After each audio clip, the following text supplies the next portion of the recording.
Action.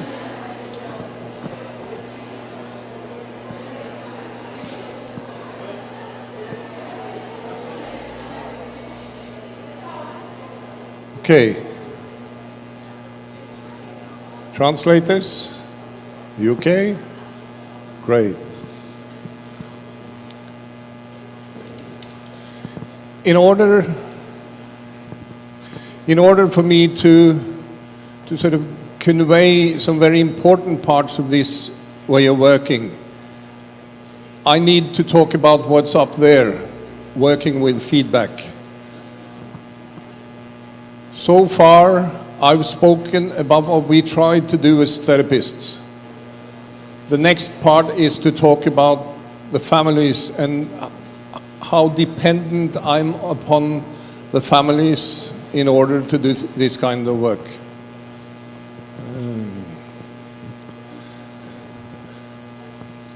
But I just, if you look at this picture, this is nothing to do with work. This is a commercial again on my country. This picture is from December or January. It's taken with the house where I used to live. There's been a change in temperature from around 0 to 10 minus. So what happens is that what you see on the tree is not snow, it's frost. And it's very beautiful. Look at it's like if the Amazon was covered in white, frosty, small crystals. So this is the Norwegian winter. But I must say that I could get used to a Brazilian winter, really, when I'm outside. I probably had to work a bit on it. When it comes to the Brazilian summer, I probably had to train more. Okay, so I'm going to talk about working with feedback. If this becomes a bit technical, I'll try to give content to it, because I have to talk a bit about psychotherapy research. That from and I'll see if we can, at the end, open for questions and comments, but because I really need to tell you about this, I'm waiting a bit for opening up for questions, if that's okay. Okay, so could we take the next slide?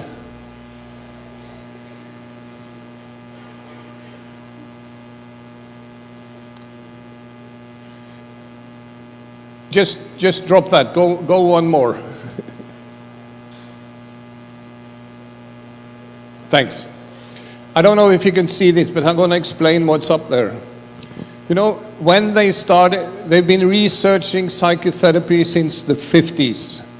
It started with a guy, one of the guys was Eysenck, who basically found that psychoanalysis and standing on the wait list had the same effect. This made a lot of therapists wonder, what is this?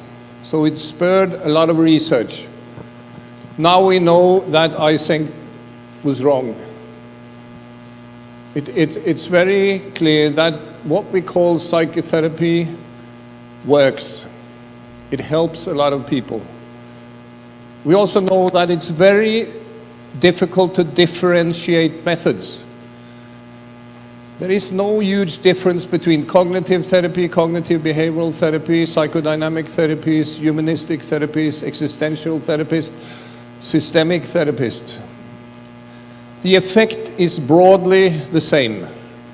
There could be some research pointing to that if you have a phobia, maybe systematic exposure is better, but again, it's very small differences. So we have this fantastic situation. Psychotherapy on the general level seems to help better than non-therapy. But what kind of therapy you do doesn't seem to have much importance. So that's the general situation, I think, when it comes to research. At the same time, so that has spurred, for instance, if some of you have met the word common factors, that something is the same across methods. I think that researchers still quarrel and struggle with this. The most important knowledge that I think we have from psychotherapy research is that when you use a method that's been said to be evidence-based, it's run through an experiment, what we call a randomized control trial, and you find that the investigated method, it's better than another method, or waiting list, for instance, you still have the situation that there are some people who are not helped. So let's see, you give cognitive therapy to people with depression. Let's see that the finding is that 60% is helped, 40% is not helped. This means that when you meet a person with a diagnosis of depression and you choose cognitive therapy, you will not know if it helps or not. Because you have to find out the actual person in front of you. Is he or she in the group who are helped, or he or she in the group that is not helped? So the most important knowledge we now have is that when you have an evidence-based method, it is evidence-based that somebody is not helped. Now in Norway, we've had a culture that I guess you also have in Brazil, because it's all of us as psychotherapists have been part of this culture. And it's been a culture that's brought forth through good intentions. But the culture is that when a person is helped by the method, we explain it with the method. When the person is not helped by the method, we explain it with the patient. We say that the patient was unmotivated, not accessible for treatment. I don't know if any of you have met this word, mentalization.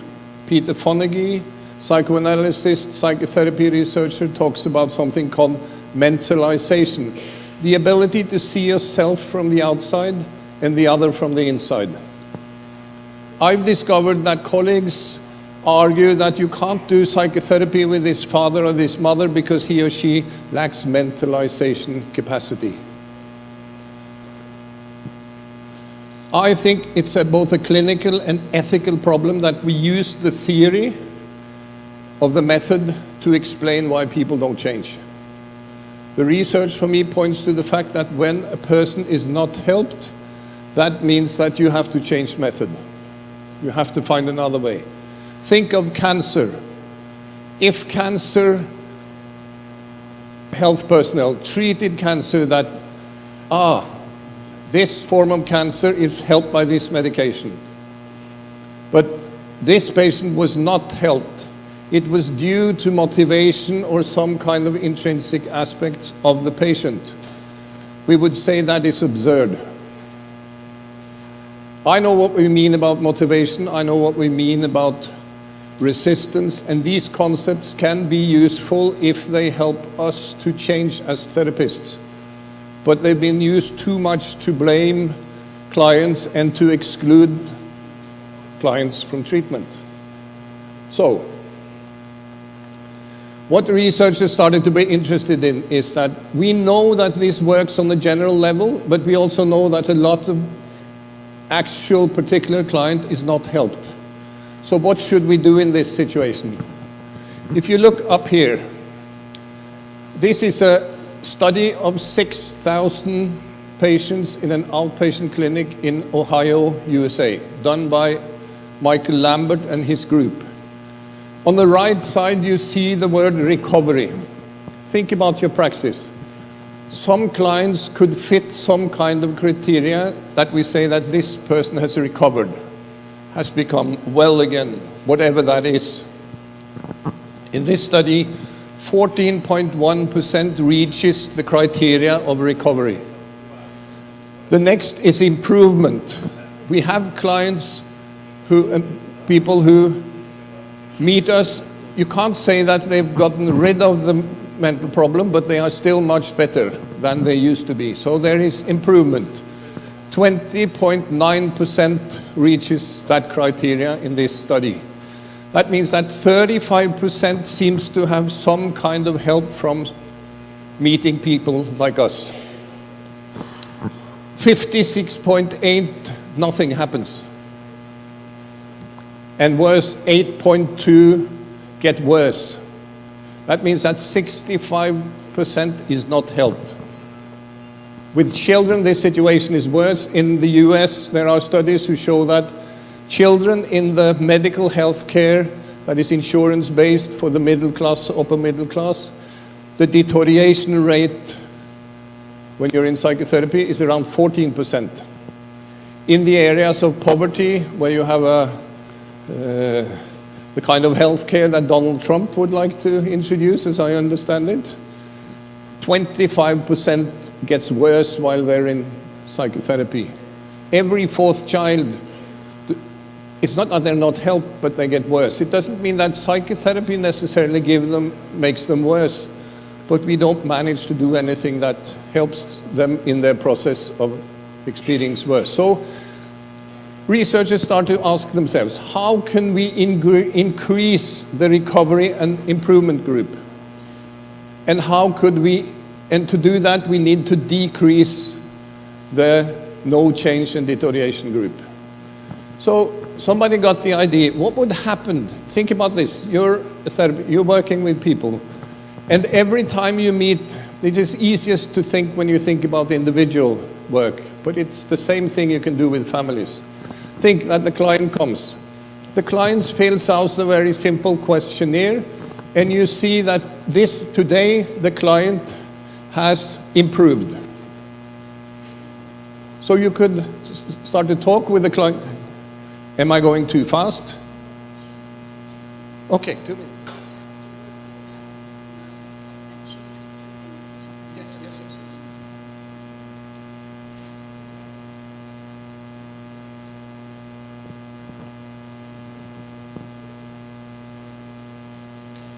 So, you talk with each other. You talk with each other.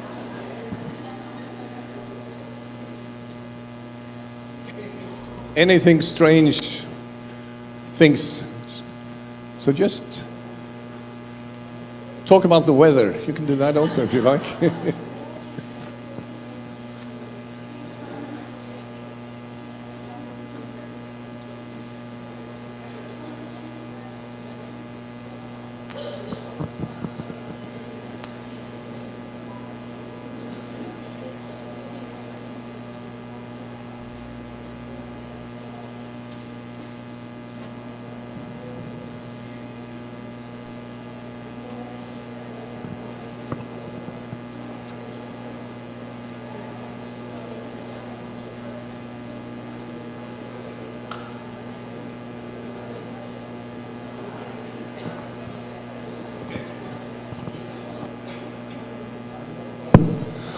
Okay, so then, here we go again. You got translation on your ear? No? There. Okay, thank you. You ready, translators? Okay, so here we go. So, the situation is, what would happen, for instance, also, if you came to the session and you got information that the client was in no change, or was in deterioration, or was in improvement or recovery. So what they basically did was that they took the 65% out. And then the next slide please, next slide. They called this group not on track, N-O-T, not on track, 65%. They divided them into 3 groups. One group, the therapist was not giving feedback on what was happening with the patient. The next group was given feedback, and the third group was given feedback and something called clinical support tools. And if you can see the numbers, what happens is that when therapists are getting feedback, the deterioration group decreases, and the recovered and improvement increases. And this development is furthered when the therapist gets more information. Clinical support tools was information about therapeutic relationship, about social support, and a third thing that I don't remember, sorry. But the thing is here that when people like us get feedback on what's happening with people, for a lot of us, not all of us, the patients change, so it means that we must do something. So what this brought forth for me was that I thought I'd started this job to help people change. And it ends up with me having to change. And for all of you who have tried to change is not easy. It's hard work to change, especially on things that you really believe hard in. I mean, imagine a belief. I believe in evolution. If somebody said to me, you have to stop believing in that, I would have a very hard time. Yes, that's clinical support tools. That's the information about the therapeutic relationship, about social support, and I think the third is, I forget, I think it's about more diagnostic things. So, this says that it's important that we as therapists get feedback. Am I making it clear? Okay? Take the next slide. Okay. I'll talk. No, she's doing it. It's good. So, in 2001, I started in this group that I've been talking about, this team, and we had met a guy called Scott Miller. That's great. And they had developed some very simple tools for feedback. So this is one example of it. I don't know if you could see, but this is just a simple sheet of paper with 4 lines, which is 10 centimeters, and which we call a visual analog scale. The first is about how people,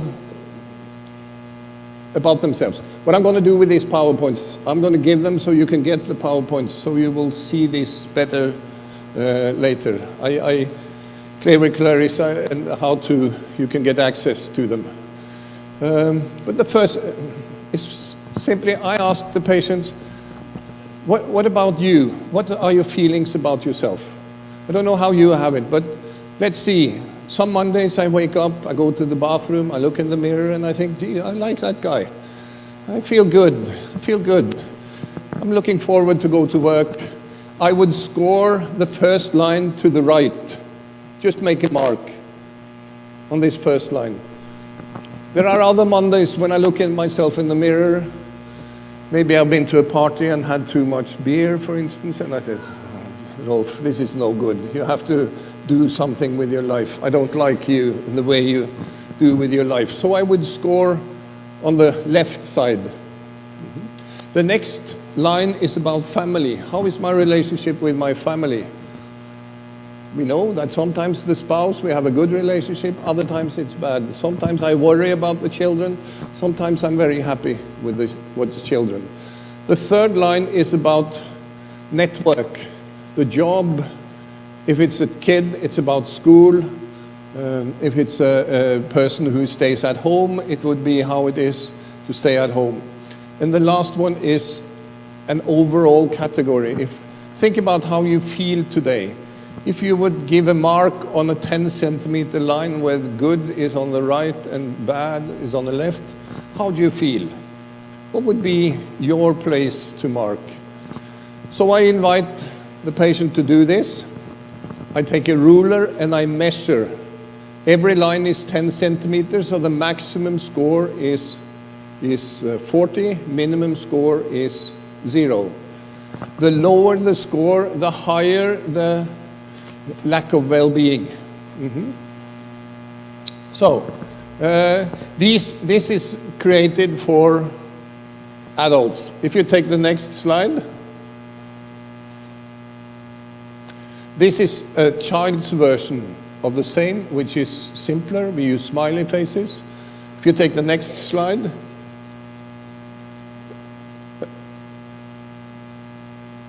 Next slide. This is for the youngest children. We can't compute any data from that, but the children.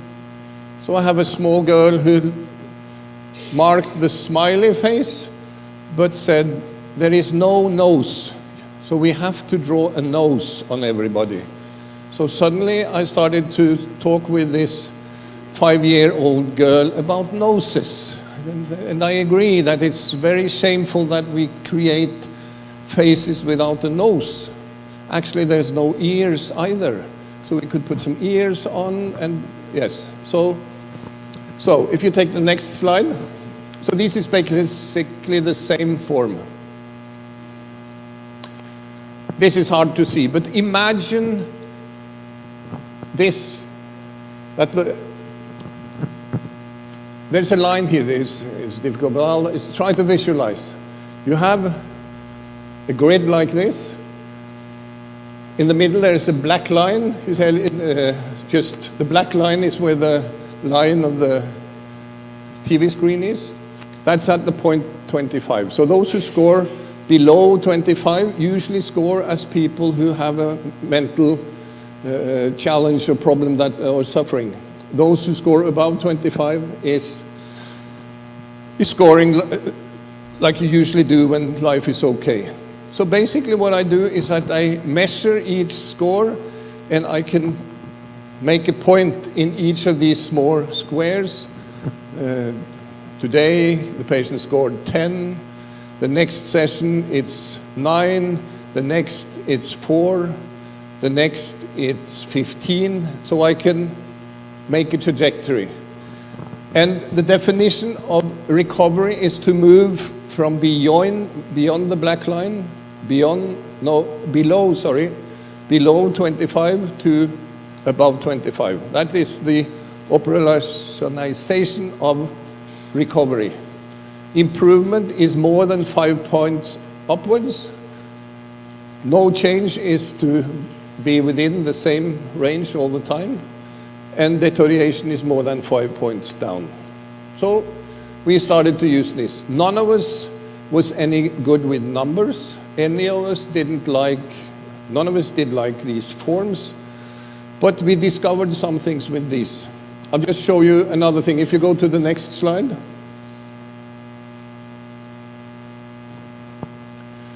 At the end of the session, there is another form based on the same principle, 10 lines.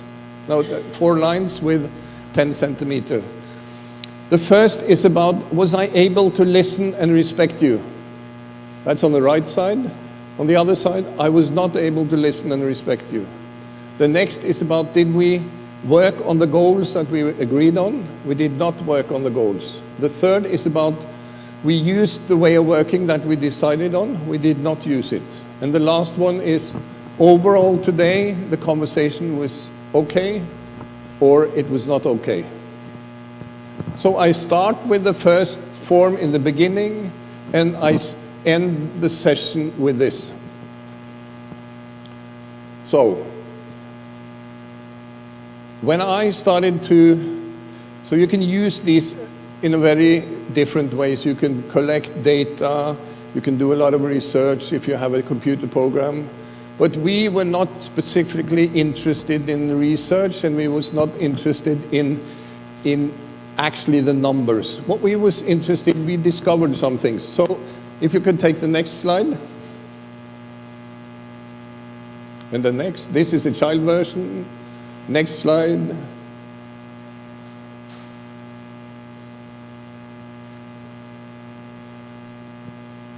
So it stuck. Next slide. So, what we discovered, that when we used these scales with the families, they opened up opportunities for conversations. So instead of talking about them as measures techniques or tests, we started to talk about them as conversational tools.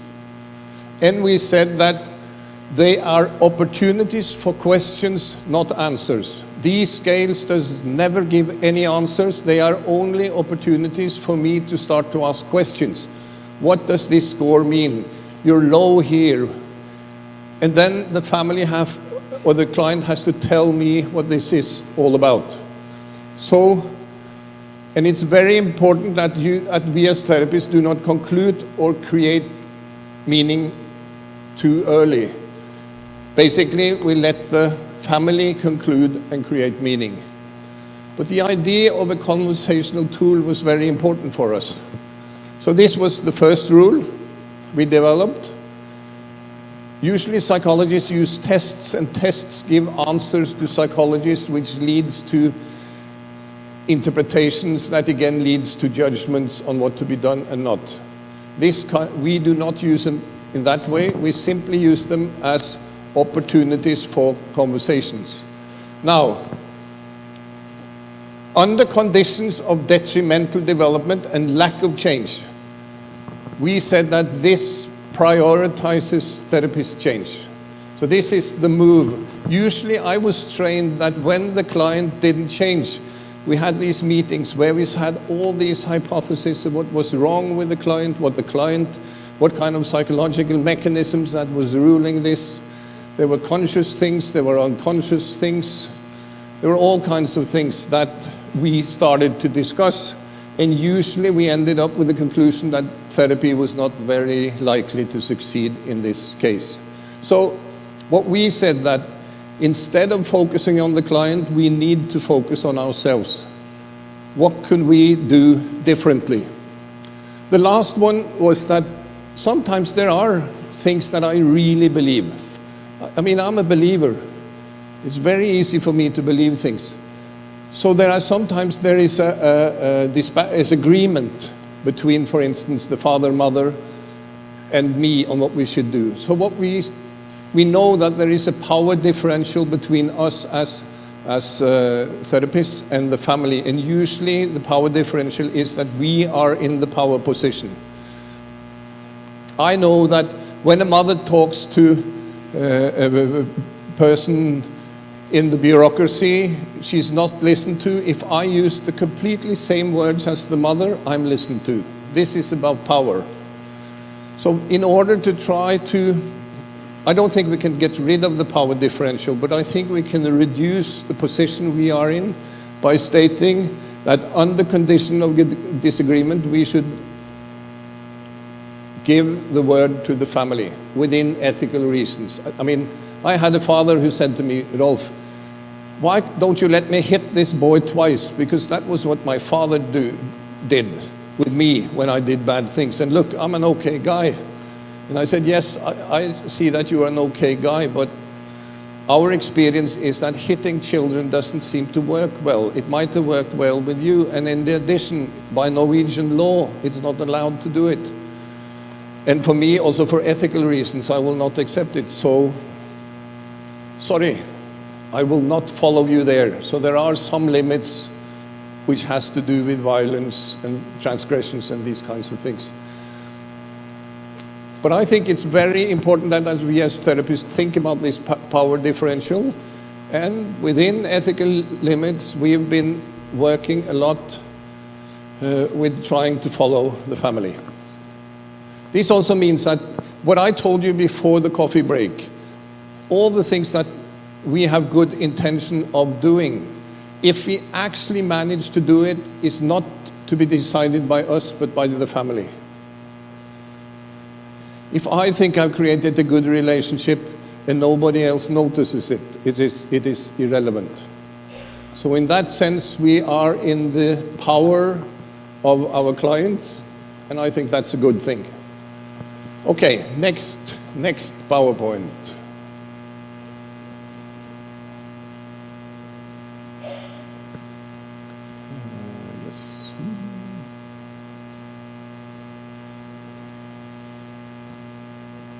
Is it stuck?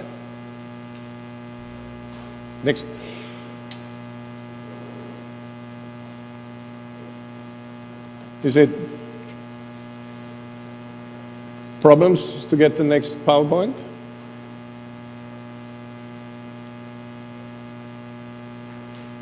Okay. I'm looking at the time, so I'll just skip these, but just basically tell you a bit about this.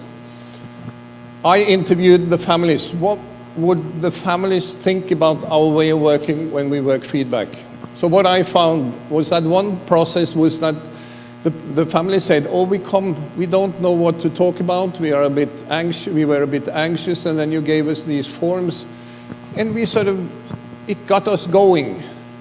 And it led up to that we started to think about what are we satisfied with, what are we not satisfied with, what do we want different, what should be stay the same, and we could talk about that. So that's what feedback is all about. But there is also another process. I don't know if you have these families or clients who come and they have nothing to say. They fill out the form. I look at the form, I ask them, can you tell me about the score? And they say, basically, I'm not sure why I scored the way I did. I had a father who was scoring very low on work. And I asked him, what is it about work? And he said, I don't know, I'm very happy at job. And I said, but it's lower than the other score, so it seems to me that there might be something that made you score. And he said, well, I haven't thought about this, but actually 2 months ago, my boss came and said that the firm was going bad and we might have to do some redundancies to fire somebody. And I'm the last to be hired, so I was very scared I would lose my job. But then things kept going good again for the firm. But I realize now that I've had this in the back of my head. What would happen if I lost my job? So that's sort of a movement from the non-said to the said. That these scales sometimes help us to put things into words that people don't really have words for, but as you all know, there's a lot of situations where I have bodily sensations and I don't really know what this is about. And gradually, if people ask me questions and I can sort of think, then gradually I find some words that fits to this position. So that's one kind of family, or one kind of talking process that they've helped us to. It helps us to get feedback. How is this going? It helps us to put things into words. But there is also another kind of family that I've met, where the family comes and they are all talking. And they all say the same thing, but we need change. But they all have different things that want to be changed. There has to be done something with the school. We have to do something with this boy. My husband drinks too much. My wife is scolding me all the time. I'm afraid of job. Our economic situation. You know, it's a family in full crisis. And when they come to us, they really say, take it away. We need somebody to take all this away. I usually say to families then that listen, I'm just a simple psychologist. And in addition, I'm a man. That means that I can only do one thing at a time. So, given this terrible situation you are in, and I really understand that if I was a magician, I would take this all away, but I cannot do that. But tell me, is there one thing that we should do now, right now, that would be one step towards feeling better? So I have this story. In Norway, we have these situations where neighbors have a garden and there is a lot of trees, and on the border between two families, there is this tree that one family is very proud of, and the other family is very angry because it's stealing all the sun. And we don't have that much sun. So one family wants it cut down, the other says no. That's a typical Norwegian neighbor quarrel. This one tree, let's find the reason to grow up just on the limits, border between these two families. So I was working in an acute ward taking crisis. So this couple comes. The man is very agitated. He tried suicide. And when I started to interview them, I get this story that everything is chaos. Economy, relational life, school for the children. And I get this feeling that if anything should happen here, I should take it all away. So I say to this father that, listen, I can do all this, we need time, but is there one thing I should do right now that would be helpful? And he was silent and he said, can you call my neighbor? I said, call your neighbor? Yes, can you call my neighbor? And I said, why, what's happened? And he said, in Norway, when you are a frustrated male, you sometimes go in the garden and you have a chainsaw and you start to clear down what you should have done weeks ago in order to have a nice garden. So this guy, in order to sort of counteract his inner turmoil, starts the chainsaw and starts to clear the garden. And then he comes to this tree that's on the border between him and his neighbor, and he thinks, I hate that tree, and he cuts it down. Then the neighbor comes running, angry, and screamed at him, what have you done with the tree? And this guy said, what I did was I took the chainsaw and he lifted it in front of the man and he boom. So the neighbor got very scared, turned around and ran away because he was afraid that the guy wanted to cut his head off. So I said, but what do you want me to do? He said, could you call my neighbor and tell him that I'm in a mental crisis? I really want to say I'm sorry for this, but I need 2 weeks to calm down.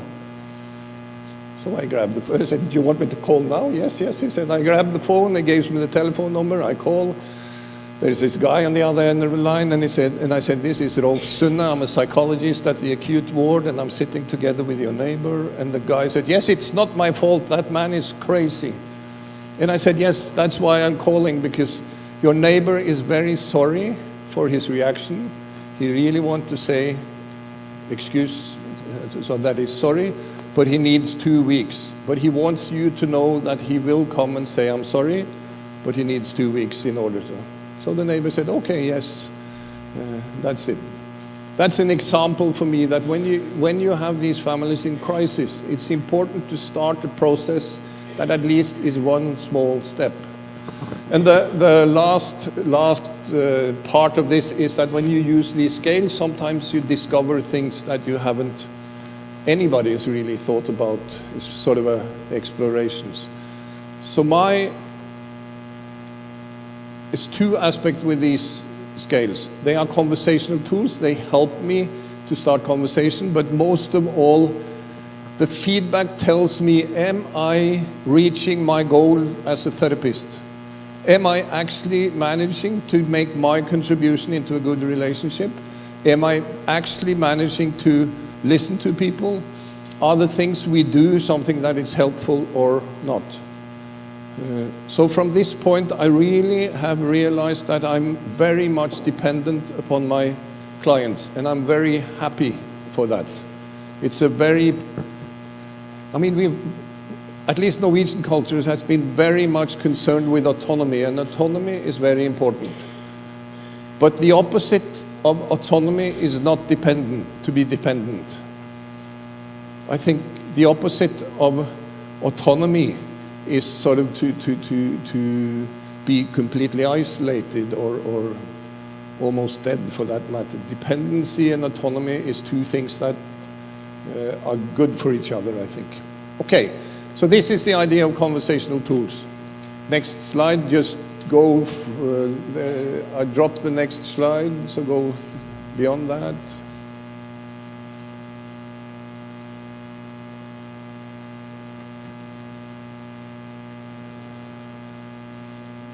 Go next slide, please. The therapist has also perspectives on this, but I'll leave that.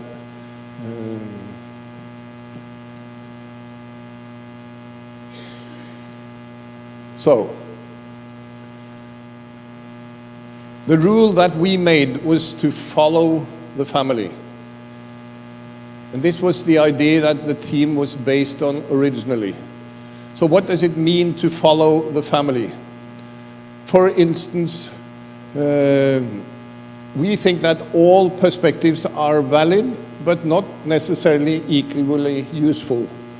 So it doesn't mean that therapists should be passive. We should give in our ways of thinking, but it's the family who decides what can be used. We try to give priority to the family perspective. We try to take both a not knowing, but also what I call a worrying position. Usually a good start place for family therapy is to ask, when they come to therapy, is not to ask what is the problem, but to ask, I've learned this from Peter Rober, Belgian family therapist, that he defines family therapy as a place where families can discuss worries. And usually there is one person who is more worried than others. So you ask, are there anybody in the family worried? Who is the most worried? Is there somebody who is not worried? And then you set up a discussion around these worries. So it's very important to cherish people's worries. But also I get worried as a therapist sometimes. Is this thing we are doing together with the parents good for the child? Is the changes we managed to induce in the school good for the child? So there's good, to be a bit worried is an important part. And I think Jaakko Seikula, who's created Open Dialogues, also have this as a starting position. We are very cautious about explanations. Over the years, explanation doesn't help me much in this job. Explanations, what I like is much more to look at connections, to hear people's descriptions. It's very strange. In order to make an explanation of psychotherapy, we need to do a randomized control trial. But in therapy, we do explanations all the time. Explanations is basically, for me, productions of myths. Now, myths can be very important. They can help me to act. So the good thing for me with theory and explanation is that if they suggest ways of acting together with the family to see, is this helpful, then I would accept explanations. But explanations that excludes actions is no use, I think. As I've said, it's important that the therapist is active and transparent and that we make the knowledge available for the families. Repair work is crucial. We do mistakes. I mean, the basic thing of learning is to do mistakes. So if I want to learn to be a good therapist, I will make mistakes.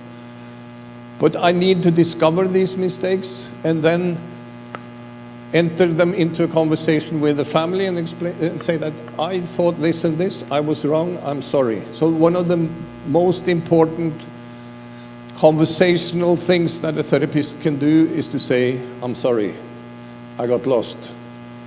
We could do things differently. And I also think that I would really like to understand others, and I would really like people to understand me. But the problem with psychology is that we've used psychological theories to understand other people. And theory is always some kind of generalization. And it always has some explanations. So for me, explanations really could be an intrusion. I remember when I started to work as a nursing assistant in mental hospitals, there were some psychiatrists and psychologists when we went to a party.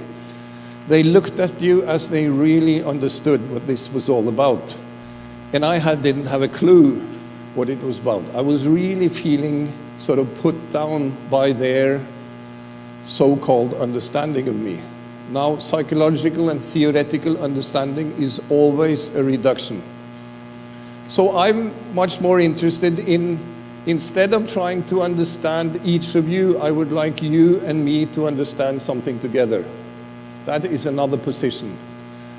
The family comes. My job is not necessarily to create a theoretical understanding of the family. My job is to, together with the family, create an understanding of their situation that could help them in their predicament.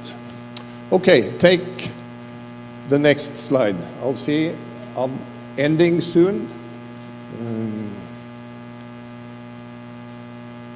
Yes, there's two ways. Think about, there are methods, theoretically methods, like for instance cognitive therapy. Cognitive therapy builds on the idea that thoughts creates feelings. So if you change thinking, you will change feelings. That means that when you are a cognitive therapist, it's important that the client say yes to this understanding. So you need psychoeducation to make the client understand what cognitive therapy is all about. And if the client follows the theory, you increase the probability that the person will be helped. But if the client says no, it's very easy to think that this client is unmotivated, resistant, and all these kinds of concepts.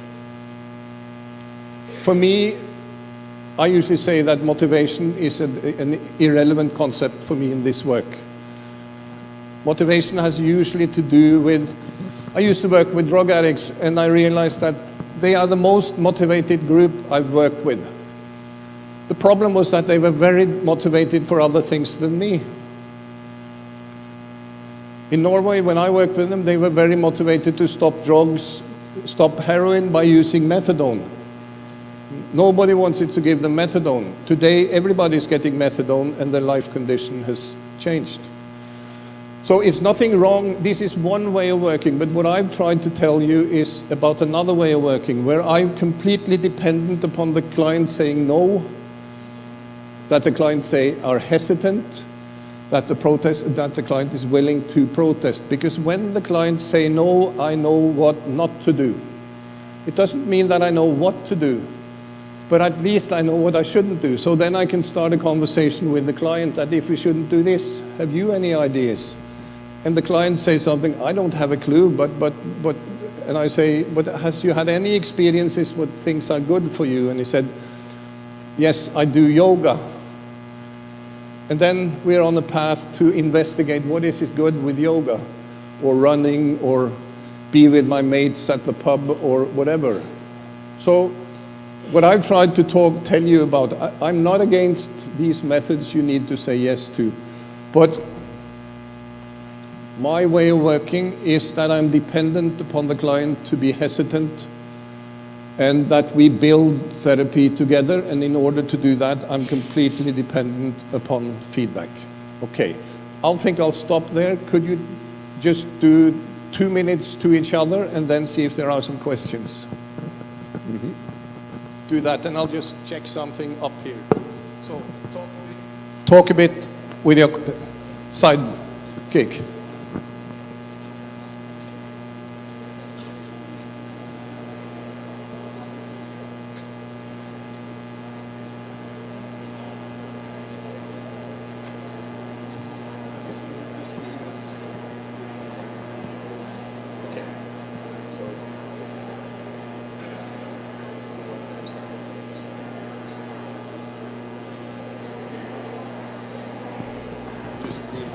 Thank you.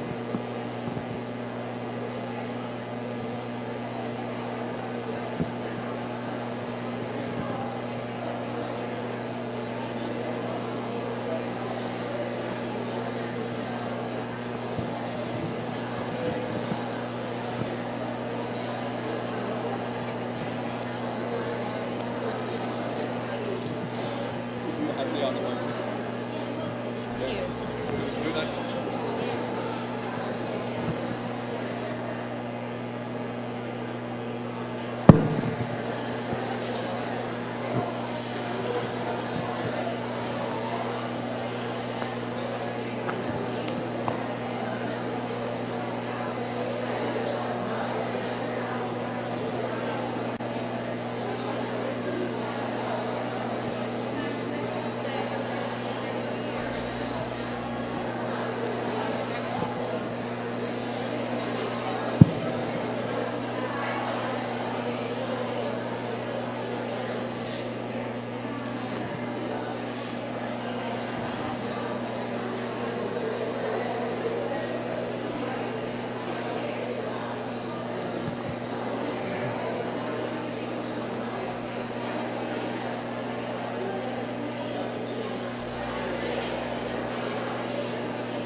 Okay. Just to invite you for comments. Clara, up on the top.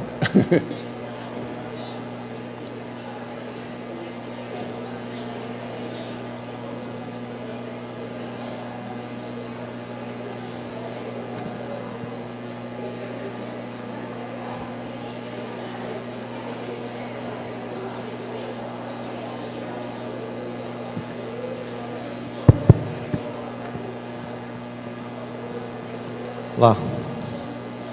Eu queria que o professor comentasse um pouco. Eu achei muito interessante esses estudos com feedback para os terapeutas. Eu trabalho num ambulatório e um dos problemas são abandono dos pacientes. E se a gente fizer uma reflexão mais profunda, a gente vai entender que os pacientes que abandonaram não foram ouvidos.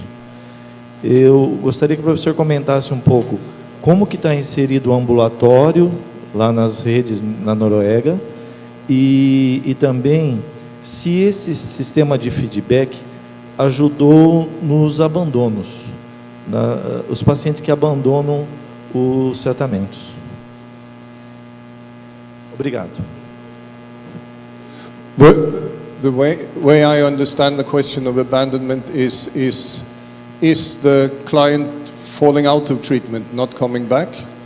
Is that what you mean? Or the other situation that we stop treatment at some point and then just forget them?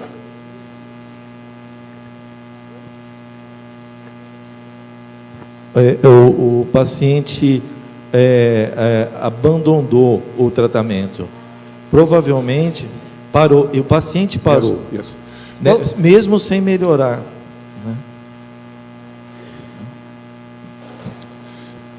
What the research say is that this feedback method is one way of reducing abandonment and that people drop out of treatment. So this is one. This research points to that. It's very important to keep clients in treatment until they say to you, I think I'm going to stop treatment now because situation is okay. So when we worked with, I have experiences that we hardly ever had any people dropping out. But this was due to more than feedback for us because we gave the client an opportunity to call us when they need us. So basically, I used to say to my bosses that stopping contact is overrated. Let people take contact when they need it. But generally, in psychotherapy research, the finding is very clear. You reduce dropout. Okay. Any other comments?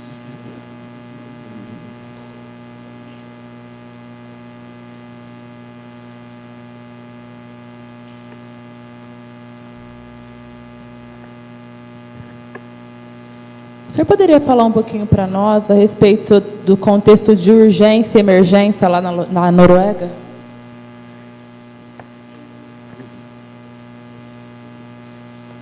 The work that I've been doing is not emergency work. But what we have in Norway is that we have acute wards for adolescents and children. And where I used to work, we had this very nice acute ward which basically combined outpatient work, ambulant working at the parent's home, and also hospitalizing in a bed if that was necessary. What seems to have happened in Norway now is that they're going back to a more traditional outpatient or a more traditional acute ward where kids are admitted. Children are very seldom put in an acute ward, but adolescents are. And there is much focus on assessment and diagnostics before they start treatment. This place in my city, who for a period was very good, was much more into creating a collaborative relationship, deciding with the family. For instance, they work with suicidal kids, so they take them in. There is an assessment of the risk, but at the same time talking with the kids. If you're allowed to go home with the parents, what kind of agreement should be made? What kind of emergency possibilities was there for the parents to call, and continuously see what kind of conversations could be set up about the... I mean, suicide for me is always a response to some kind of predicament in the life of the person. It's basically to stop something, to stop the pain. But we have these acute wards that, and the process of getting is that the parent is worried, my daughter is going to kill herself. You go to the primary physician, he makes a first sort of evaluation, he says this is a high risk, then you go to the acute ward, they do a new assessment, and then you're admitted into the ward. Was that an answer?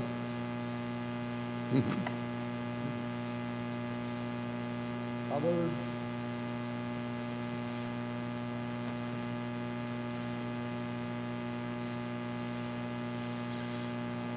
We're getting close to 5.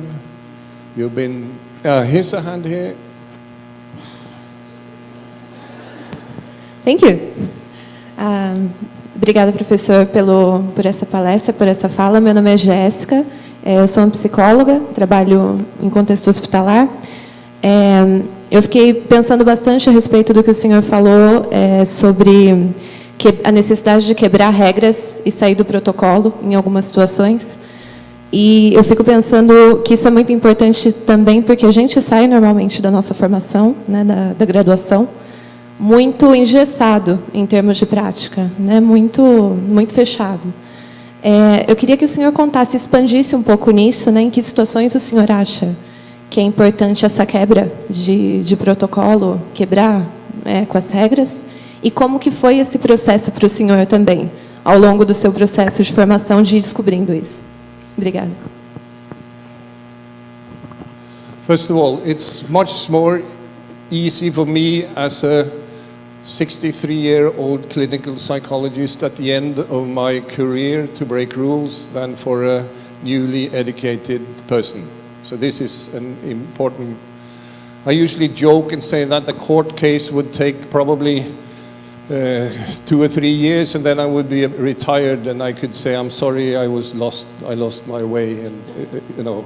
But so I will not say that you should break the law, but I think there are some rules. For instance, if a kid responded bad to assessment, for instance, I would stop doing assessment. I would probably have to write in the medical journal that for treatment reasons, I choose not to do assessment. So that is one kind, and I would, for instance, in Norway, you have to give a diagnosis within certain days, but if there were reasons for not doing it, I would break that. But I would probably, with those kinds of things, make a comment in the medical journal. So I could, in Norway, you have to make a rationale for what you do like you do.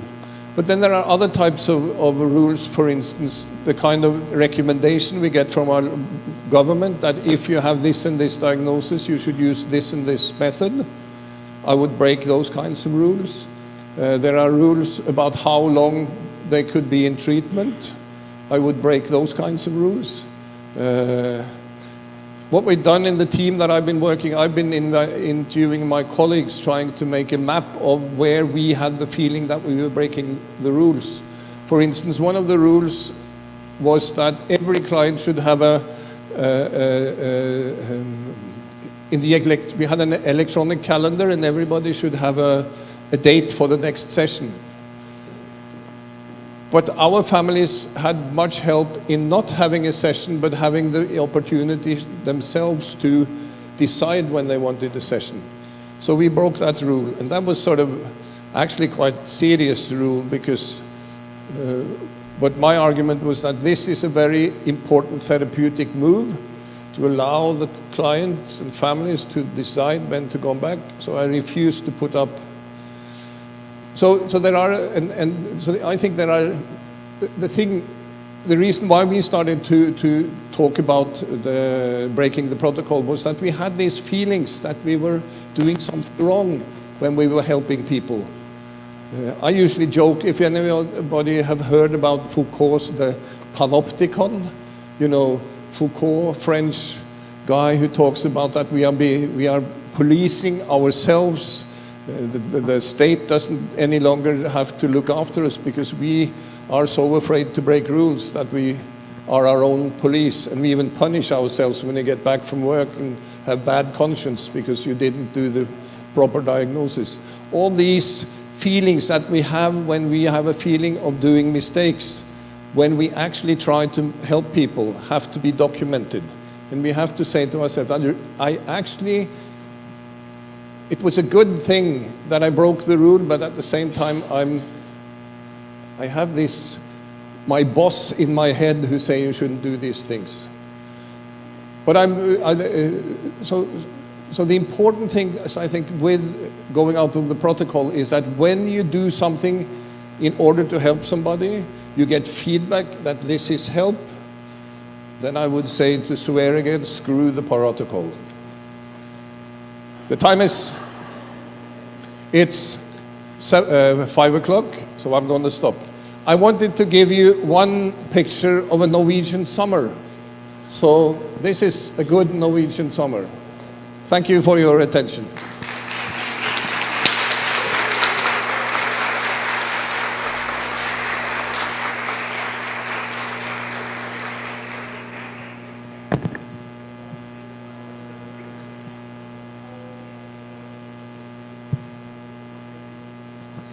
Eu acho que foi uma tarde super rica para a gente, né? A gente sai cheio aí de questões e de motivações.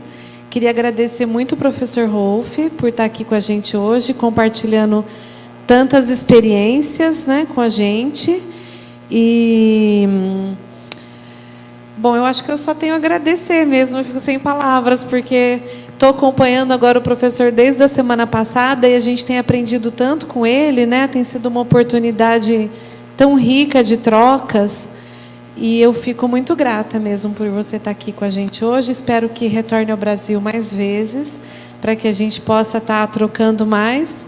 E agradeço a todos também pela presença aqui hoje. Desejo uma boa tarde a todos. Obrigada, professora.